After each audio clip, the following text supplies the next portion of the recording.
Hello Whisky folk, welcome back. December the 14th is International Monkey Day. So that's a really nice one. It's a day to celebrate and learn about all non-human primates. So let's raise a glass to monkeys, primates, apes and the like everywhere, whilst we celebrate with hopefully a wonderful dram on the 14th. And hopefully we won't see any monkey business going on with our whiskey today.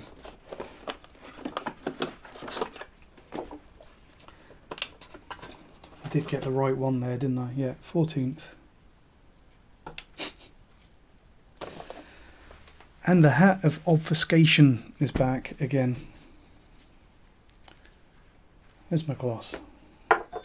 So label away, crack the seal.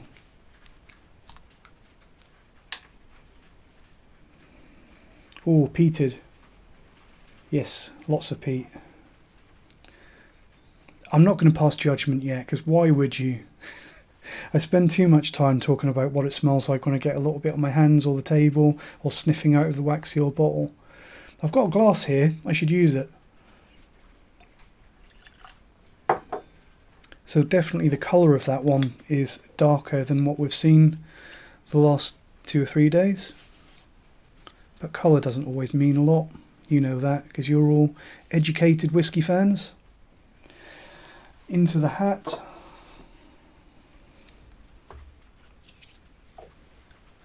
Yeah, definitely much darker. Does that mean that it's not natural colour?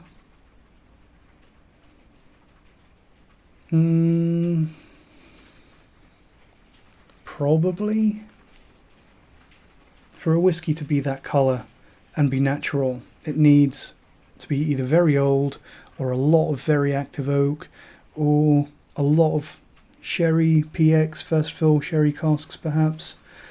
But the sort of price point that we're probably looking at in this advent calendar, probably artificial coloured, but we'll see.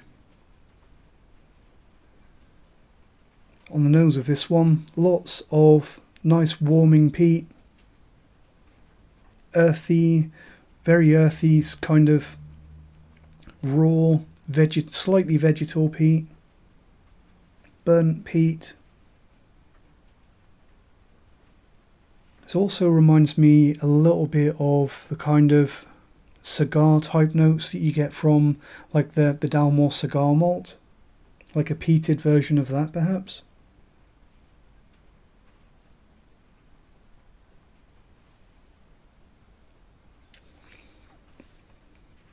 A little bit of a spiciness on the nose. Spicy woodiness, pepperiness.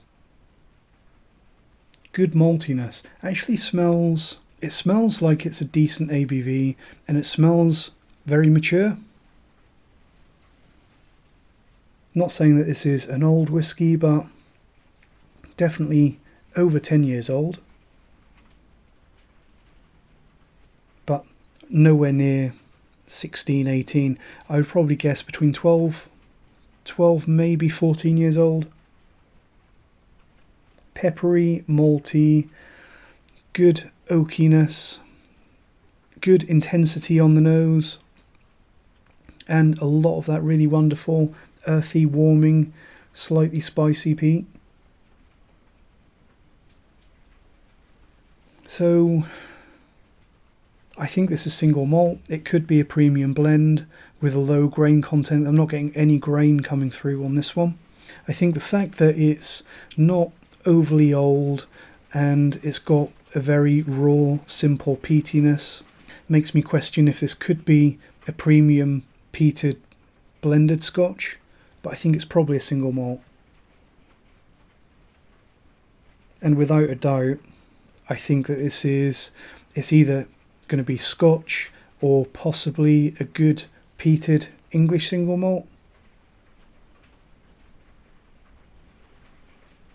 You have to remember that a lot of distilleries in England now, they're producing very good, very mature peated single malt now, and a lot of them are sourcing their peated malt from the same places that the Scottish distilleries are going. So let's have a taste and see what it's like.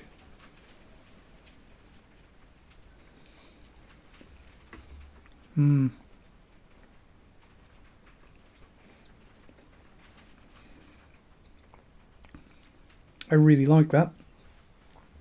Lovely intense peatiness, damp, earthy peatiness, lots of grist, peated smoky grist, very good maltiness, really well integrated.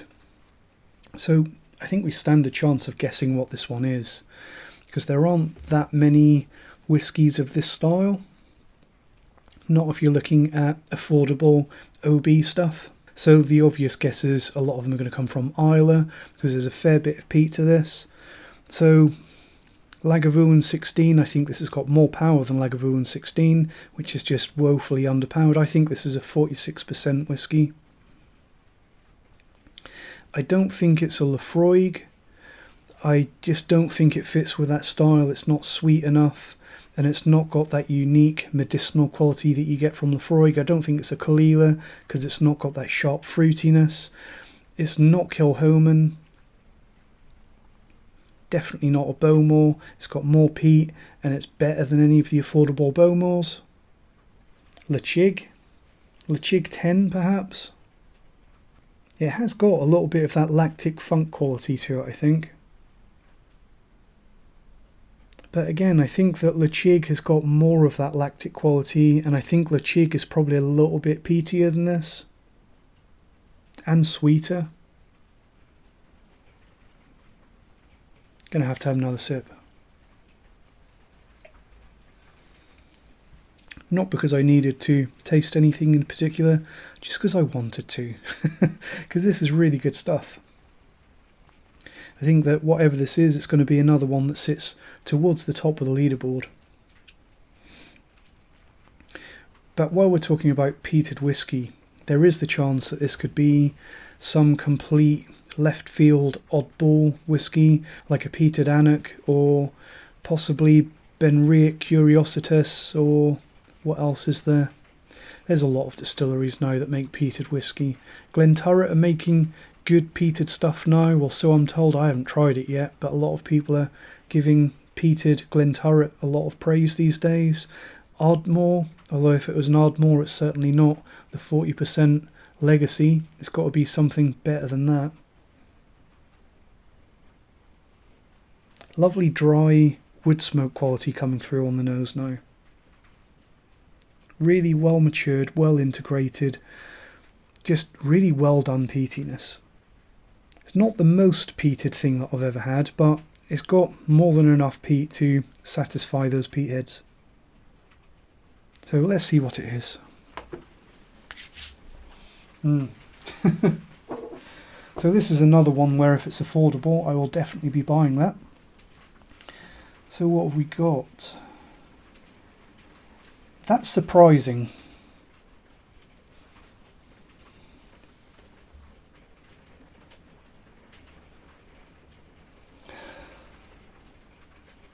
And the reason why I find that surprising is because I don't remember Talisker 10 being quite that peaty. I'm sure the last bottle of Talisker 10 that I had was not that phenolic. But absolutely hats off to Talisker. I can't remember if I said or if I just waved this up to the out of focus camera, but this is Talisker 10-year-old. So it's 10 years old, I guess, I think 12 to 14. And it's 45.8%, obviously, that odd figure. I guessed 46. So I think what I picked up was fairly accurate, but I would not have guessed Talisker 10 with that because I just don't remember it being that peaty. Wonderful dry, burnt, earthy peat on the nose.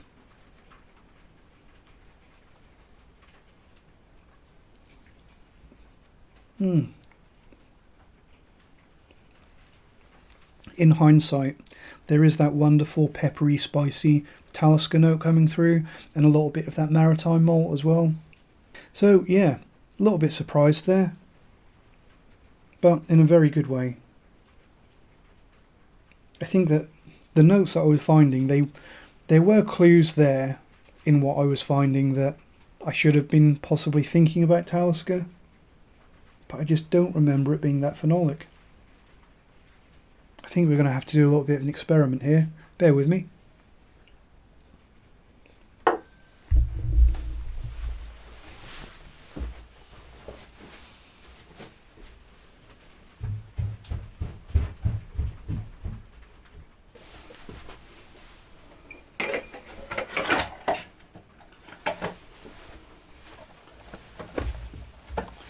Here we go. This is what I wanted. Here's one I produced earlier. Or Talisker did. I didn't make it. But let's just get a little splash of that in the glass and see if this has that same reasonably intense phenolic quality that I got out of that dram there. Because I just don't remember it. This is a reasonably modern, recent bottle. It's from one of the ones with a jagged map label, which I don't really like. I much preferred the old, kind of more traditional, old-fashioned label, and it's also one that has on the label from the oldest distillery on the Isle of Skye. So it's post-Torre Vague, because now there's 2 distilleries on the Isle of Skye. Let's just get a little bit in the glass.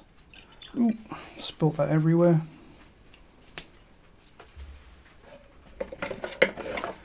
Very interested to see if this comes over the same as what I just tasted.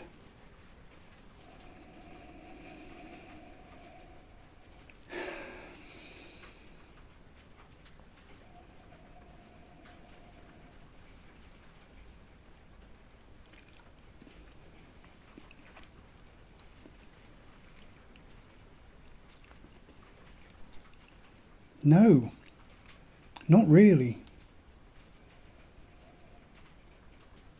This is how I remember Talisker. So I'm really not sure what's going on there. This whiskey that I've just poured from my bottle of Talisker 10, I know what some of you are going to say, that you've had that bottle open for too long and it's faded. Well, I haven't actually. This is one that my dad gave me. He gave me half a bottle of this stuff a couple of months ago. It's only a few months old, so it's not old enough to have faded that much. But this is nowhere near as phenolic as what I was getting out of here. Should have poured 2 glasses, but I haven't. Much dirtier, drier, earthier, just more intense peatiness on that one.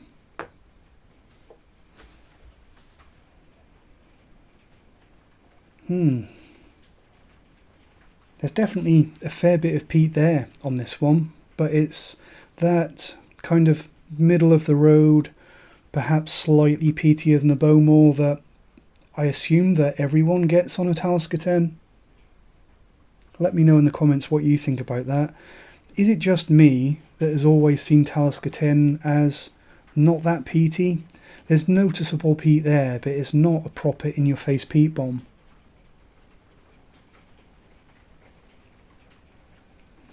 Very, very good, to be fair. I can only put it down to batch variation. I just got so much more peat out of this one, to the point where I was shocked by it and I had to go and get my own bottle to compare. Is there that much batch variation going on with Talisker 10? I suppose the silver lining is that they're both really good whiskies. Talisker 10 is an excellent value dram, and either way, either of these batches is well worth the money that Talisker 10 sells for.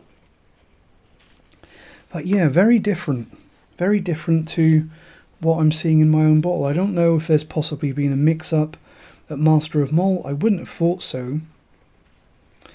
I can only think that the bottle that went into this dram is just a particularly peaty one. Definitely peatier than this bottle that I've got. So really interested to hear what you guys think at home. Have you noticed a huge amount of batch variation in Talisker 10? And if you've been tasting along with this advent calendar, did you notice a particularly peaty quality to the Talisker 10 dram that you got? Beautiful whiskey though. Either way, peaty batch or the normal stuff, well worth the money, Talisker 10. Thanks for watching, and I'll see you tomorrow. Cheers.